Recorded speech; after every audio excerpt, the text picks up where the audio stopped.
السلام علیکم ورحمۃ اللہ وبرکاتہ۔ وعلیکم السلام ورحمۃ اللہ وبرکاتہ۔ جی کیا حال ہے آپ کا؟ الحمدللہ ٹھیک۔ آج ہم انشاءاللہ یہ سیکھیں گے کہ قرآن کو تجوید سے پڑھنا کیوں ضروری ہے۔ سب سے پہلے ہم یہ دیکھیں گے تجوید کی اہمیت کیا ہے، اور یہ ہم کو قرآن ہی بتاتا ہے، یعنی قرآن مجید سے تجوید کی اہمیت۔ اللہ تعالیٰ نے قرآن مجید کی قراءت کے لیے ایک معین صفت اور خاص کیفیت کو بیان کرتے ہوئے فرمایا وَرَتِّلِ الْقُرْآنَ تَرْتِيلًا، اور قرآن مجید کو ٹھہر ٹھہر کر ترتیل کے ساتھ پڑھیں۔ اس آیت میں اللہ تعالیٰ نے ترتیل کے ساتھ پڑھنے کا حکم دیا ہے، اور دوسری جگہ ارشاد فرمایا وَرَتَّلْنَاهُ تَرْتِيلًا، ہم نے بھی قرآن مجید کو ترتیل کے ساتھ ہی نازل کیا ہے۔ اور مزید تاکید کے لیے اللہ تعالیٰ نے فرمایا وَقُرْآنًا فَرَقْنَاهُ لِتَقْرَأَهُ عَلَى النَّاسِ عَلَى مُكْثٍ وَنَزَّلْنَاهُ تَنزِيلًا، سورۃ بنی اسرائیل کی آیت نمبر 106 ہے۔ اور قرآن کو ہم نے تھوڑا تھوڑا کر کے اس لیے نازل کیا ہے کہ آپ اسے ٹھہر ٹھہر کر لوگوں کو سنائیں، اور ہم نے خود بھی اس قرآن کو بتدریج یعنی ٹھہر ٹھہر کر تھوڑا تھوڑا کر کے آہستہ آہستہ کر کے ہی نازل فرمایا ہے۔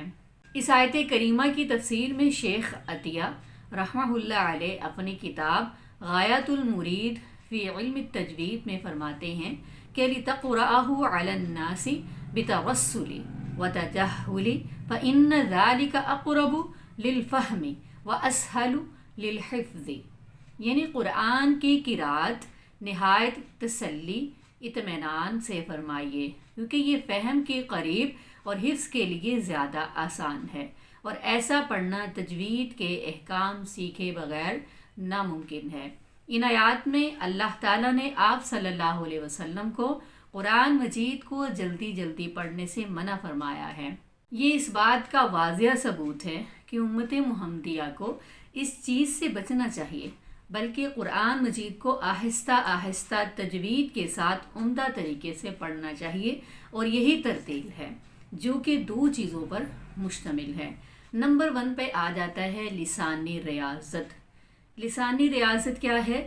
یعنی قرآن پاک کو تجوید کے ساتھ پڑھتے ہوئے زبان سے اس کی مشق کرنا۔ نمبر 1 پہ کیا ہے؟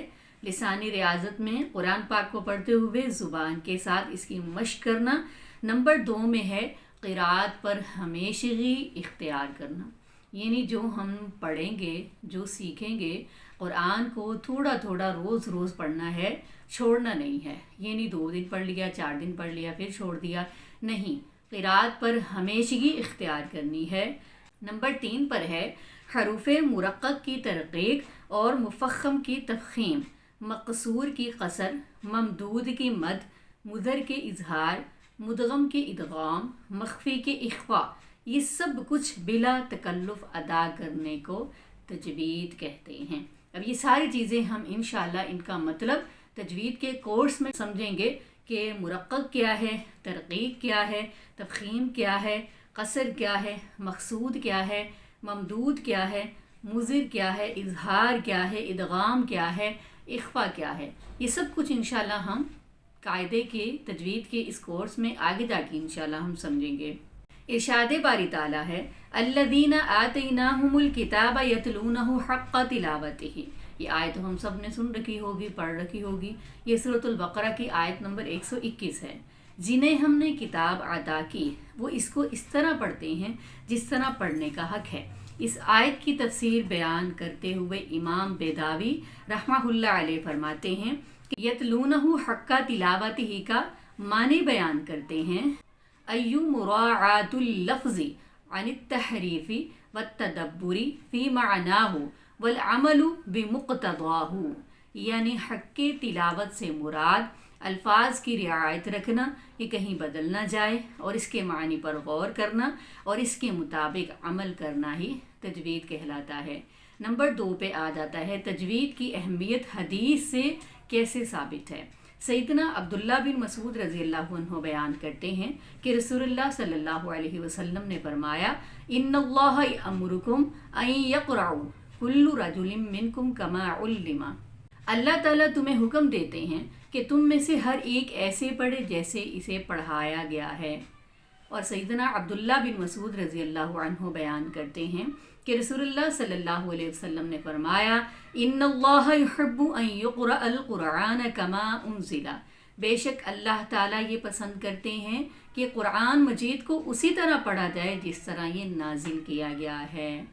ام المومنین سیدہ حفصہ رضی اللہ عنہما آپ صلی اللہ علیہ وسلم کی قرات کے متعلق فرماتی ہیں کہ وَيَقْرَأُ بِسُورَةٍ فَيُرَتِّلُهَا حَتَّى تَكُونَ أَطْوَلَ مِنْهَا، یعنی آپ صلی اللہ علیہ وسلم سورت کو اس قدر خوب ٹھہر ٹھہر کر ترتیل سے پڑھتے کہ بڑی سے بڑی ہوتی جاتی۔ تجوید کی اہمیت عامہ قرۃ المتقدمین کے اقوال سے امام جزری رحمہ اللہ علیہ فرماتے ہیں اس بات میں کوئی شک نہیں کہ جس طرح امت اسلامیہ کے لیے قرآن مجید کے معنی اور مفاہیم کا جاننا اور حدود کا قائم کرنا ضروری ہے، بعین اسی طرح اس قرآن مجید کے الفاظ کی صحیح ادائیگی اور حروف کی صفات کی ادائیگی کا خاص خیال رکھنا، اسی صفات کی ادائیگی کے ساتھ اس کو ادا کرنا بھی ضروری ہے جو صفات ائمہ قرہ نے نبی اکرم صلی اللہ علیہ وسلم سے متصل سند کے ساتھ حاصل کی ہیں، اور ان کی مخالفت کسی بھی صورت جائز نہیں۔ حافظ ابن حجر رحمہ اللہ علیہ فرماتے ہیں کہ جان لو کہ تمام قرہ جن کے حروف کے مخارج ممدود، اخفاء اور ادغام اور اظہار کا اعتبار کرتے ہیں، اس کو سیکھنا واجب ہے، اس کی مخالفت حرام ہے۔ یعنی قرآن کی تجوید میں جو بیسک رول آتے ہیں ان کو سیکھنا ہم سب پر واجب ہے تاکہ قرآن پاک کو پڑھتے ہوئے ہمیں کسی بھی طرح کی غلطی کی گنجائش نہ ہو۔ چنانچہ تجوید اور ترتیل کے ساتھ پڑھنے والے شخص کی تلاوت ہی افضل عبادت بنتی ہے، جیسے کہ آپ صلی اللہ علیہ وسلم کا فرمان ہے افضل عبادتی امتی قراءۃ القرآن، میری امت کی افضل ترین عبادت قرآن مجید کی قرات ہے۔ تو قرآن مجید کی جو تلاوت ہے وہ ہمارے لیے باعث اجر ہے، اور کیسے باعث اجر ہے؟ اگر ہم اس کو ترتیل کے ساتھ پڑھیں، تجوید کے ساتھ پڑھیں، تو یہ ہم انشاءاللہ نیکسٹ ویڈیو میں دیکھیں گے۔ سبحانک اللہم و بحمدک، اشہد ان لا الہ الا انت، استغفرک و اتوب الیک۔ السلام علیکم ورحمۃ اللہ وبرکاتہ۔